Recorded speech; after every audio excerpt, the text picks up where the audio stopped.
بادشاہ کے محل میں صفائی کرتے جب ایک بھنگی کی نظر ملکہ پہ پڑی تو وہ پہلی نظر میں اس پہ فدا ہو گیا، لیکن اپنی حیثیت اور ملکہ کی حیثیت میں فرق دیکھا تو سر جھکائے وہاں سے چلا گیا۔ پر دل تھا جو ایک ملاقات کی حسرت میں تڑپتا رہا۔ عشق کی بیماری نے جسمانی بیماری کا روپ لیا اور وہ بستر پہ پڑ گیا۔ بھنگی کی بیوی بھی اس ساری حالت سے واقف تھی۔ بھنگی کی خراب حالت کی بنا پر اس کی بیوی اس کی جگہ کام پہ لگ گئی۔ کئی دن تک جب بھنگی ملکہ کو وہاں نظر نہ آیا تو اس نے اس کی بیوی سے دریافت کیا۔ بھنگی کی بیوی یہ سوچ کر گھبرا گئی کہ ملکہ کو جب سچ پتہ چلے گا تو کیا ہوگا، لیکن ملکہ نے اس کی گھبراہٹ جانچ کر اسے اعتماد میں لیا اور حقیقت پوچھی۔ بھنگی کی بیوی نے وہ ساری صورتحال ملکہ کے گوش گزار کر دی۔ تب ملکہ نے اسے کہا کہ اس سے ملاقات کا یہی ایک راستہ ہے کہ تم اپنے شوہر سے جا کے کہہ دو کل وہ شہر سے باہر کسی رستے پہ بیٹھ جائے اور بس اللہ اللہ کرتا رہے، نہ تو کسی سے بات کرے اور نہ کسی کا دیا تحفہ قبول کرے۔ اس کے چرچے بادشاہ تک پہنچیں گے تو ملاقات کے رستے بھی کھل جائیں گے۔ ملکہ کا پیغام سنتے ہی بھنگی کی جان میں جان آئی اور وہ گداؤں کا بھیس بدل کے ایک رستے پہ جا کے بیٹھ گیا اور اللہ اللہ کا ورد شروع کر دیا۔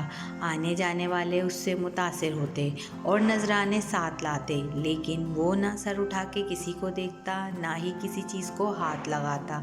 کرتے کرتے خبر بادشاہ تک پہنچی۔ اس نے وزیر کو بھیجا کہ دریافت کرو کہ کون ہے وہ اور اس کی سچائی کس حد تک ہے۔ وزیر نے واپس جا کر بادشاہ سے اس کی بہت تعریف کی۔ بادشاہ فیض پانے کے غرض سے خود چل کر اس کے پاس گیا۔ جب ہر طرف اس کے چرچے ہونے لگے تو ملکہ نے بادشاہ سے اس نیک انسان کی زیارت کی خواہش ظاہر کی۔ بادشاہ نے اجازت دے دی۔ اسی اثنا میں جب بھنگی کو اس بات کا احساس ہوا کہ اب تک وہ دل سے نہیں صرف ایک دنیاوی مقصد کے تحت ہی اللہ پاک کے نام کی تسبیح کر رہا تھا، وہ جھوٹا ہے لیکن پھر بھی اللہ کی رحمت اس پر اس قدر ہے کہ لوگ اس کے سامنے جھک رہے ہیں، کیا بادشاہ اور کیا عام آدمی، سبھی اسے اتنی عزت دے رہے ہیں۔ یہ سب کرامات تو صرف زبان سے وہ پاک نام لینے کی ہیں، اگر سچے دل سے اس نام کی تسبیح کی جائے تو اور کتنی رحمتوں کا نزول اس پہ ہوگا۔